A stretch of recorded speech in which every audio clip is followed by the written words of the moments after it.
আজকে শুনবেন একটা মায়ার গল্প। মরে যাওয়ার পর মানুষ কিভাবে মায়া ত্যাগ করতে না পেরে আবার ফিরে আসে, সেই গল্প আজকে আপনাদের বলবো।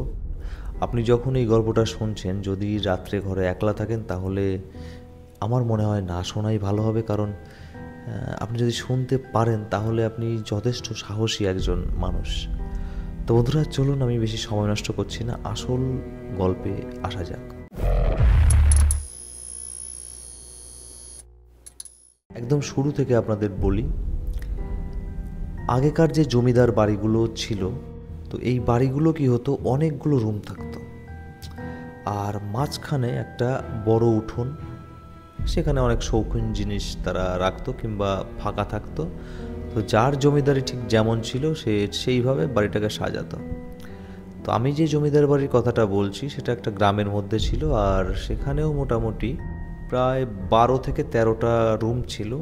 আর জমিদারি শেষ হয়ে যাওয়ার পর তাদের যারা উত্তরাধিকারী ছিল তারা ওই ঘরগুলো ভাড়া দিত বিভিন্ন ভাড়াটিয়াদের কাছে। তো এইরকমই ওখানে পাশের যে প্রাইমারি স্কুল ছিল, সেই প্রাইমারি স্কুলে একজন স্যার আসে।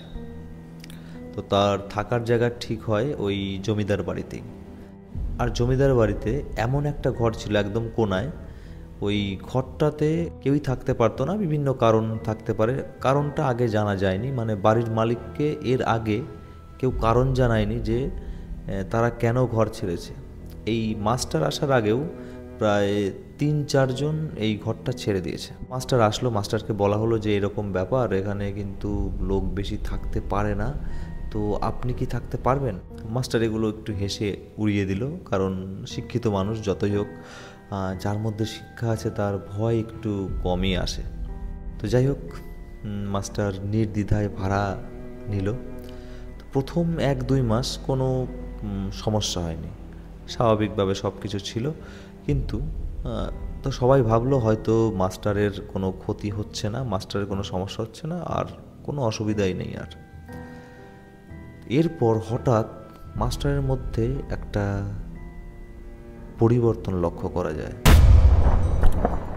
মাস্টার ধীরে ধীরে চুপচাপ হয়ে যাচ্ছে, মানে বেশি কথা বলে না লোকের সঙ্গে, আর একটু গম্ভীর থাকে।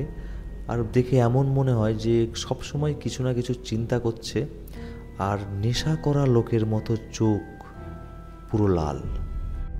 দেখে মনে হয় এইমাত্র খুব নেশা করে এসছে কিংবা রাতে ঘুম হয়নি।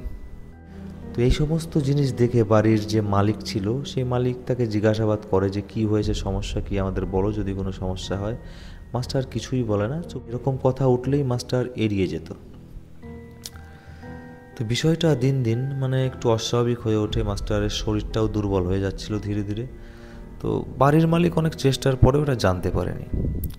তো হঠাৎ করে একদিন সন্ধ্যার সময় হট করে দেখে যে বাড়ির উঠোনে মাস্টার দাঁড়িয়ে, আর তার ঘরের দিকে, মানে সে যে ঘরটা ভাড়া নিয়েছিল ওই ঘরের একটা জানালা আছে, ওই জানালার দিকে অদ্ভুতভাবে এক দৃষ্টে তাকিয়ে আছে।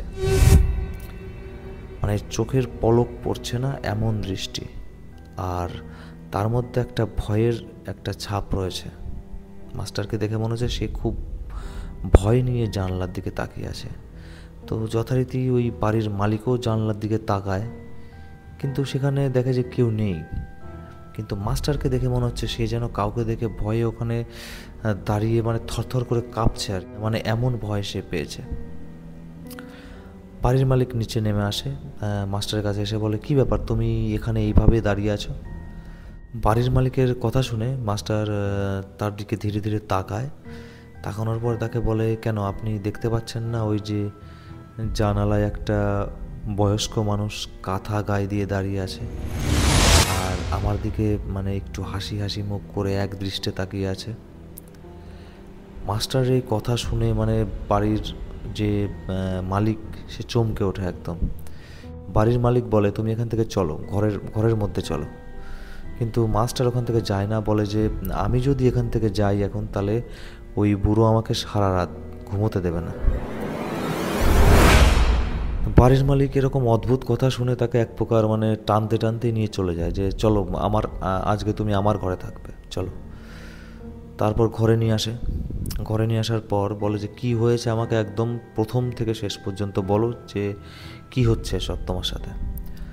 তখন মাস্টার বলে যে আজ প্রায় 15-16 দিন হলো আমি যখন রাতে ঘুমোতে যাই, যখন আমার চোখে প্রায় ঘুম নেমে এসছে, তখনই আমি দেখতে পাই জানালার কাছে একজন দাঁড়িয়ে আছে আমার খাটের দিকে মুখ করে, বয়স্ক লোক, সারা গায়ে কাঁথা জড়ানো, শুধু মুখটুকুই বার করা, আর এক দৃষ্টিতে আমার দিকে তাকিয়ে থাকে। কোনো কথা বলে না, আমি যদি কিছু জিজ্ঞাসা করি তাও কোনো উত্তর নেই, এক দৃষ্টি আমার দিকে তাকিয়ে থাকে আর মুখে একটা মানে মৃদু হাসি। তো যখন এই জিনিসটা হয় আমি তখন নড়াচড়াও করতে পারি না, কিংবা কাউকে যে চিৎকার করে ডাকবো সেটাও পারি না। মানে অদ্ভুত একটা পরিস্থিতি তৈরি হয় তখন।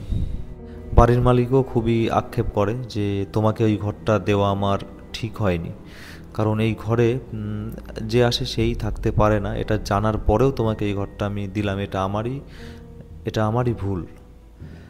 তো বাড়ির মালিক তখন বলে যে ওই ঘরটায় একজন বয়স্ক লোক থাকতো, আর সন্ধ্যার সময় ওই কাঁথা জড়িয়ে জানালার পাশে এসে দাঁড়াতো প্রত্যেক দিন। 2 বছর আগে রাত্রেবেলা ঘুমের মধ্যে স্ট্রোক করে মারা গেছে ওই বিছানাতেই, তুমি যে বিছানায় এতদিন শুয়েছিলে। তো এরপর কিন্তু বন্ধুরা ওই মাস্টার আর ওই ঘরে থাকেনি। সেই দিন রাতটা ওই মালিকের ঘরে কাটিয়ে পরের দিন কিন্তু ঘর ছেড়ে দেয়। তো ওই ঘরটা কিন্তু এরপর থেকে বাড়ির মালিক আর কোনো দিন কাউকে ভাড়া দেয়নি, ওই ঘরটা তালাবন্ধ থাকে। এই গল্পটা আজকে শুনেছি আমি আমার পরিচিত একজনের কাছ থেকে।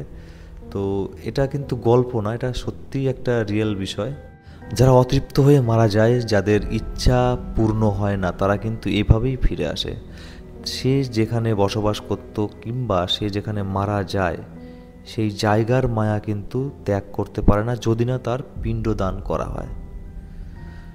তো বন্ধুরা, এরকম গল্প কিংবা এরকম ঘটনা যদি তোমরাও যদি কিছু শুনে থাকো, তাহলে অবশ্যই আমাকে কমেন্ট বক্সে জানাতে পারো। আর তোমরা কি মনে করো, ভূত কি সত্যি আছে? আদৌ কি এরকম জিনিস আমাদের পৃথিবীতে আছে? কমেন্ট বক্সে জানাতে পারো। আর আজকের গল্পটা কেমন ছিল সেটাও কমেন্ট বক্সে জানিও। আর এখন থেকে কিন্তু আমি এইভাবে সামনাসামনি কথা বলে তোমাদের গল্প শোনাবো। তাহলে আসছি পরের ভিডিওতে। ধন্যবাদ।